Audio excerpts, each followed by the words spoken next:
والله لما قيبض أنجو شرعيا si life oo adduunka oo dhan Cabdiraxmaan Maadi la doortay marka adigu miyaad awoodi weyday waqtigii waxaan ogeynaa Cabdi Maxamed Cumar in dawladdiisu ay mataqaana maadaama dagaal ay orkoona dhifay dagaal ku jiraan in dagaal wax laga qabanay marka adigu miyaad awoodi weyday siyaasadda ka duwan oo ah inaadan adigoon ururka aan kala jajabinay ama dagaal la gelin sad Nairobi ka sheegtay miyaad awoodi weyday inaad si life aad ula tartantid oo dadka qancisid oo adigoo xisbigaaga Cabdiraxmaan laakiin aad aadin inaad iyaga dadka si kala badbaadiso kashaashaas oo Cabdiraxmaan سلولة قبل ما أقول دميسا أو نسينا هذا كبعدنا مدحوينها كجواب دونا أنت كبعدنا statementي أو حريتانكم مدحوينه ونسين دونا هذا الكسلولة أظن كسينا سوكم كنا سلولا هاي سلولة هذا ما غلي سلولة ميكروفون قد كان ليسا مركز كخان أوكي صدو السلام عليكم ورحمة الله السلام عليكم ورحمة الله وبركاته وين سلام يا دمانتين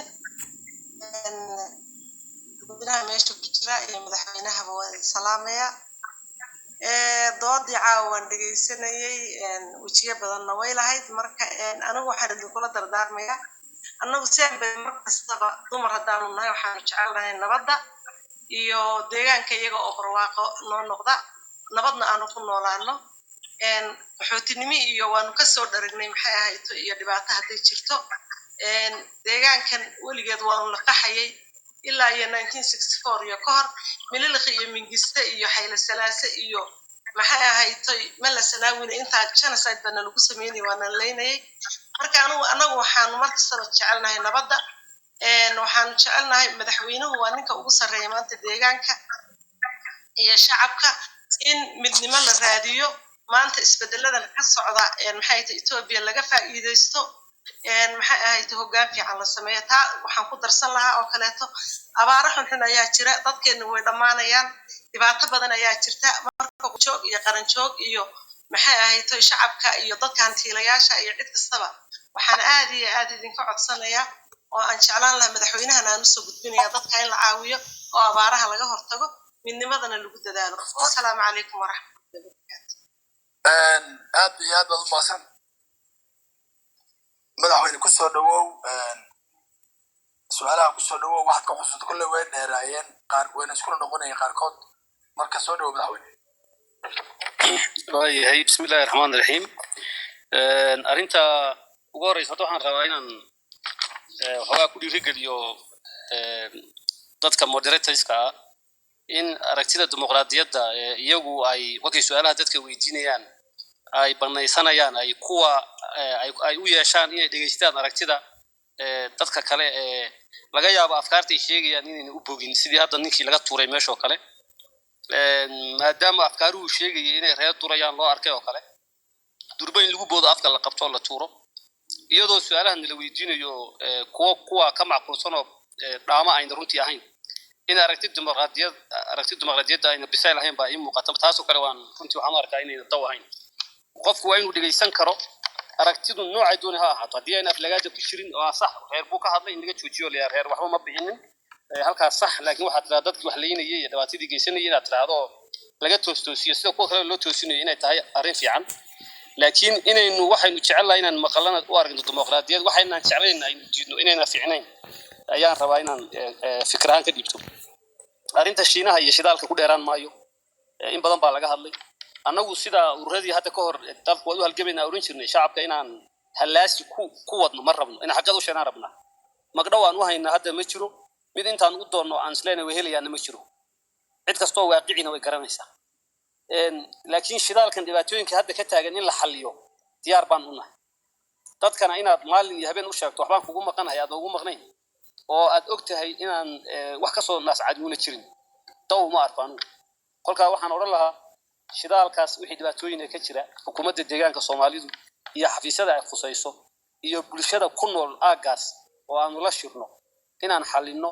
inaan kala xaajoono tabartanada iyo tabarta dawladda federaalka iyo haddii dawladda federaalka laga cabanayo dawladaha kale ee caawin kara iyo diaspora cid walba inay isugu timaado raalli baan ka nahay xaqiiqadu waa sida arrin dhibaato shacab ku hayso oo caafimaad iyo barakac iyo xuquuq la xiriirana in la siyaasadeeyo oo wax la isku dhaleeceeyo ay noqoto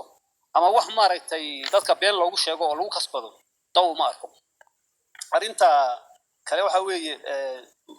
TPLF maxaa diiday in mas'uuliyiintu ka hadlaan kuwa ka hadlaa way jiraan oo fara badan oo laga yaabo sida anigu aan inta badan u muujiyo afkaartayda in oo kale dadku ayna u soo celcelin laakiin kuwa ka hadlaana way jiraan oo fara badan kuwa aan ka hadlina way jiraan waan ku dhiirigelinaynaa kuwa aan ka hadlinay mowqifkooda cadayaan laakiin dawladdanadu marka dawladda dadka xilka aan u dhibanayno sidii waagi hore isfashiliye sharciyada ma noqonayso sidii waxa inaan daama rabno dadkan damiir bay leeyihiin waa mas'uuliyiin mas'uulka waan u sheegnaa wixii quman mas'uulkaasi waxa loo dhiibtay waxa laga yaabaa xafiiska in loo dhiibay biyaha ama beero ama caafimaad loo dhiibay mas'uuliyadiisa koowaad waa inuu taa ka soo baxo xisbiga iyo kawaadirtuna inay ka hadlaan mas'uul kasta qasab fikirka anu waan qabo mid lamida ku hadal inaan dadka soo fadhiisino fagaarayaasha anu sax uma arko waxay ka dhimaysaa xukuumaddana ma jiro xukuumaddu wasaaradda faafin bay leedahay xisbi baa jira xafiiska madaxweynaha jira afkaarta aan ka qabno oon baan muujinaa waxaad beri hadduu keli nagu noqdo aan ka caranayna maaha annagaa mas-uuliyaddiisa qaadayna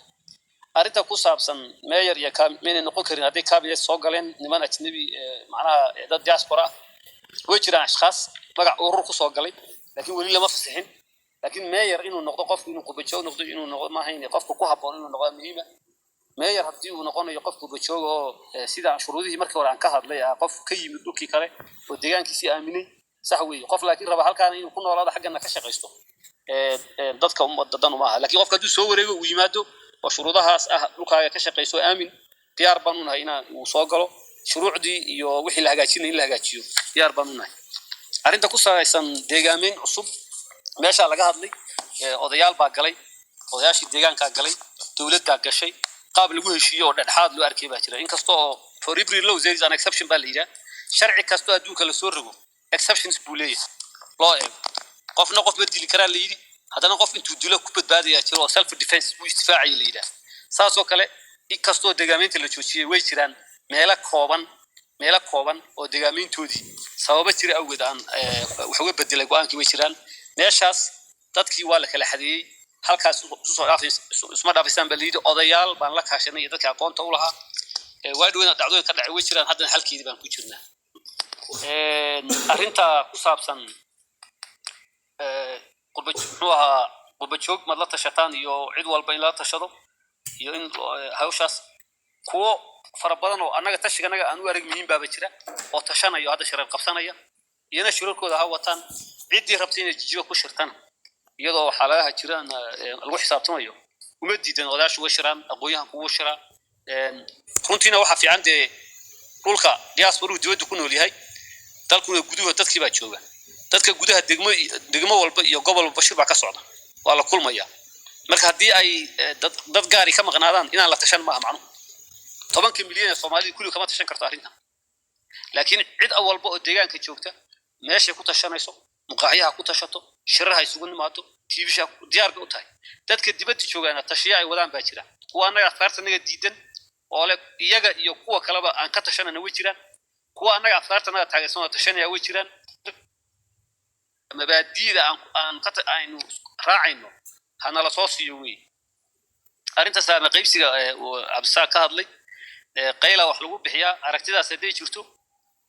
isaga isakraday isna qayliyo oo marka muxuu ahaa ciddii marka qayli weyday wax ku weyday yana qayliyo ku dhiirigelinayna annaga aragtidanada qayla lagu bixiyaa ma qayladu waxay tahay ama qayla daw ah oo in laga garaabo ay tahay waa la qayliin loo diiday ma qofka wax garag ka hadlo oo yiraahdo waxaas dhibaataan haysata waxaas naga maqan